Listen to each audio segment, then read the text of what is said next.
কবির ওনার নেতৃত্বে ভাবি মুখ্যমন্ত্রী নামেও হয়ে যেতে পারে, অস্বীকার করার কিছু নাই।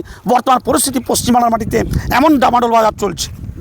যদি মুখ্যমন্ত্রীর প্রজেক্টের জায়গায় চলে আসে অবশ্যই হুমায়ুন কবির, তার কারণ হুমায়ুন কবিরই পশ্চিমবাংলার রদবদলের কারিগর হতে চলেছে।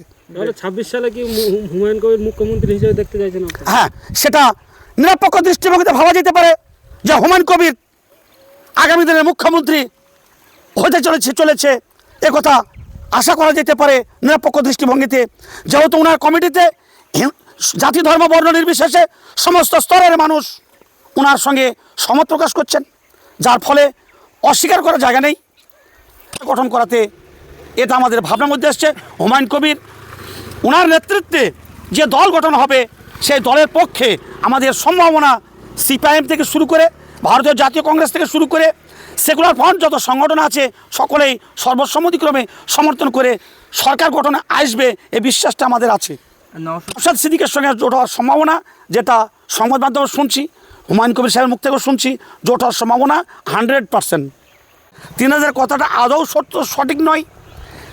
তিনার ছেলের নাম কিনে রাখবেন তিনি রাখবেন, যিনার ছেলে তিনি বুঝবেন। সমাজের মুসলমান সমাজের মসজিদের নাম কী রাখবেন সেটা মুসলিম সমাজ বলবে।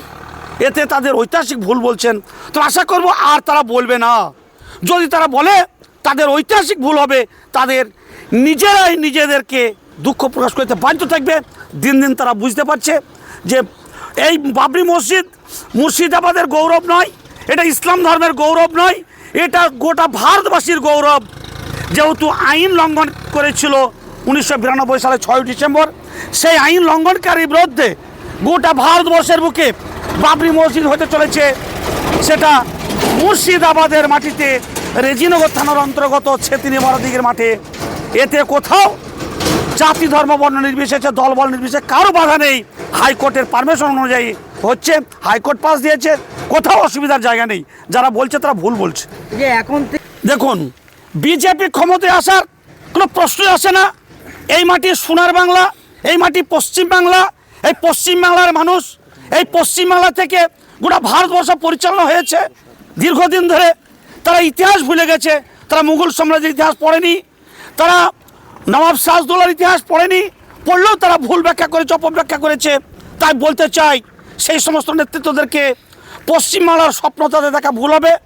তবে এবারের যে বাজার চলে এসছে 2026-এ, হয়তো তারা বর্তমানে 60-62টা থেকে হয়তো 2-5টা কম বেশি আসন পেতে পারে। সরকারে আসার কোনো প্রশ্নই আসে না বিজেপি।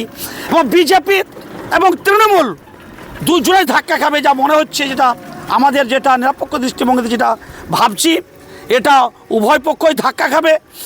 ত্রিমুখী প্রতিদ্বন্দ্বিতা হবে সরকার গঠন করাতে, এটা আমাদের ভাবনার মধ্যে এসছে। হুমায়ুন কবির ওনার নেতৃত্বে যে দল গঠন হবে সেই দলের পক্ষে আমাদের সম্ভাবনা সিপিআইএম থেকে শুরু করে ভারতীয় জাতীয় কংগ্রেস থেকে শুরু করে সেকুলার ফ্রন্ট যত সংগঠন আছে সকলেই সর্বসম্মতিক্রমে সমর্থন করে সরকার গঠনে আসবে এই বিশ্বাসটা আমাদের আছে। নওশাদ সিদ্দিকের সঙ্গে জোট হওয়ার কোনো সম্ভাবনা? নওশাদ সিদ্দিকের সঙ্গে জোট হওয়ার সম্ভাবনা, যেটা সংবাদ মাধ্যমে শুনছি, হুমায়ুন কবির সাহেবের মুখ থেকেও শুনছি, জোট হওয়ার সম্ভাবনা 100%। এই যে হুমায়ুন কবির বলেছিল যে আরব থেকে 2টো ইমাম সাহেব এনে আমি বাবরি মসজিদের শিলান্যাস করব, সেটা নিয়ে একটা বিতর্ক হচ্ছে। হুমায়ুন কবির সাহেব যে বাবরি মসজিদকে কেন্দ্র করে যে আরব থেকে লোক আনার বিষয় যেটা বললেন, ওই চ্যাপ্টারটা পুরানো হয়ে গেছে। আর বলবো ওই কথা না তোলাটাই উত্তম বলে মনে করি। যেহেতু সকলে স্যালেন্ডার হয়েছে, ভুল স্বীকার করেছে।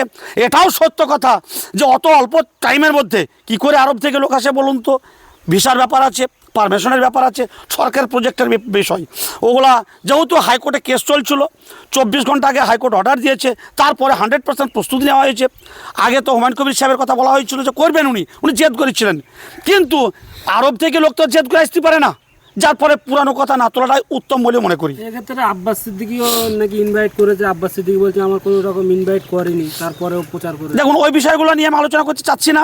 ওগুলো হুমায়ুন কবির সাহেবের ব্যক্তিগত বিষয়, আর আব্বাস সিদ্দিকী সাহেবের ব্যক্তিগত বিষয়, ওইগুলো নিয়ে আলোচনা করতে চাইছি না। এতে একটু ভাবমূর্তি তো নষ্ট হয়েছে। না, আশা করছি ভাবমূর্তি নষ্ট হবে না। আবেগে কিছু কথা বলা হয়, সব কথাকে কার্যকরী করা যায় না। তবে আমি এক কথা বলবো, বাবরি মসজিদ সম্পর্কে কোথাও কারো বাধা নেই।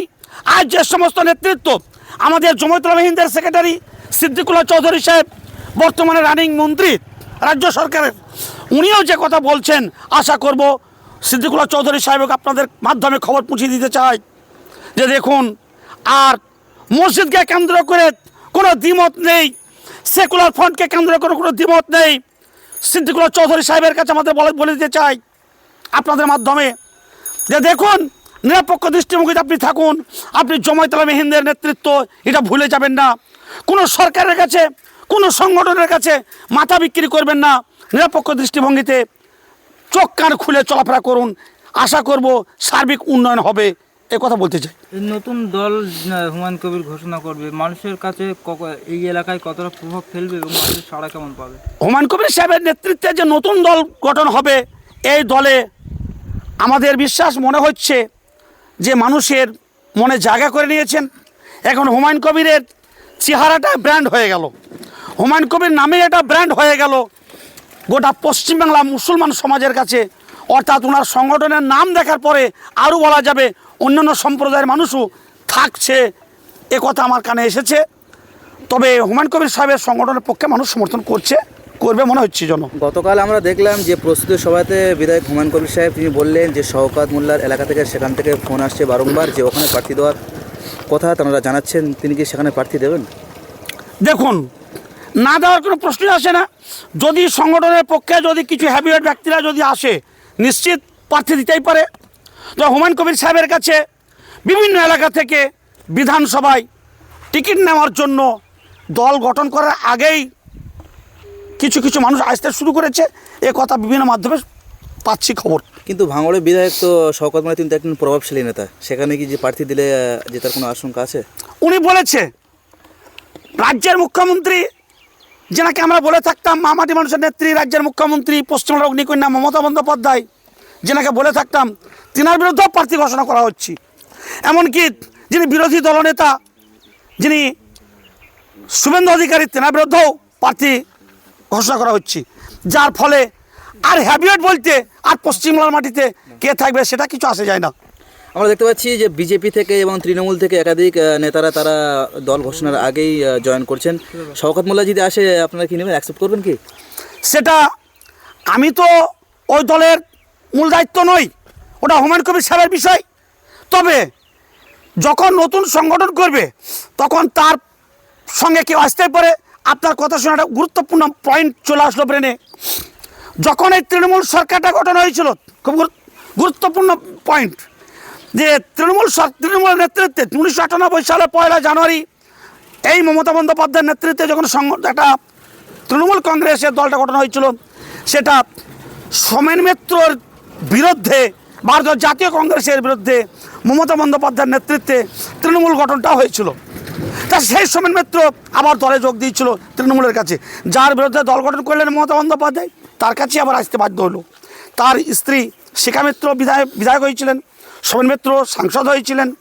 এটা দল আজ কে সূত্র কে মিত্র দেখে না, পাশে যে আসে তাকে নেওয়া হয়, কিন্তু যোগ্য ব্যক্তি তার যদি সেই ধরনের অসুবিধা না থাকে, অসুবিধার কোনো জায়গা নেই। 2026-এ আপনারা কি চাইছেন নওশাদ, হুমায়ুন, আসাদুদ্দিন ওওয়াইসি সব একসাথে লড়াই করলে কি সুবিধা হবে বলে মনে করছেন?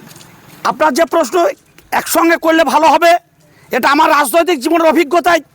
আমি আপনার 1990 সাল থেকে রাজনীতির সঙ্গে যুক্ত ছিলাম। 1990 সালে ভারতীয় জাতীয় কংগ্রেসের আমি নেতৃত্ব জায়গায় ছিলাম, ব্লক নেতৃত্ব ছিলাম এবং জেলা কমিটির সদস্য ছিলাম। সেই জামানা থেকে আজ পর্যন্ত আমি মুর্শিদাবাদ জেলার মাইনরিটি সেলের ডিস্ট্রিক্ট প্রেসিডেন্ট ছিলাম কিছুদিন, এবং ডিস্ট্রিক্ট সেক্রেটারি দীর্ঘ 12 বছর ছিলাম। নাজিমউদ্দিন সাহেব সভাপতি, আমি সেক্রেটারি। তবে আমাদের রাজনৈতিক জীবনের অভিজ্ঞতায় যে সেকুলার ফ্রন্ট যারা আছে তারা সকলে যৌথ বাবা একসঙ্গে লড়াই করলে এই রাজ্য তাদের হাতে আসবে বলে মনে হচ্ছে। এমনকি হুমায়ুন কবির ওনার নেতৃত্বে ভাবি মুখ্যমন্ত্রী নামেও হয়ে যেতে পারে, অস্বীকার করার কিছু নাই। বর্তমান পরিস্থিতি পশ্চিমবাংলার মাটিতে এমন ডামাডোল বাজার চলছে। বেশ, আপনার নাম, আপনার হুমায়ুন কবির মুখ্যমন্ত্রীটা হবেটা কি হুমায়ুন কবির? যদি মুখ্যমন্ত্রীর প্রজেক্টের জায়গায় চলে আসে অবশ্যই হুমায়ুন কবির, তার কারণ হুমায়ুন কবিরই পশ্চিমবাংলার রদবদলের কারিগর হতে চলেছে।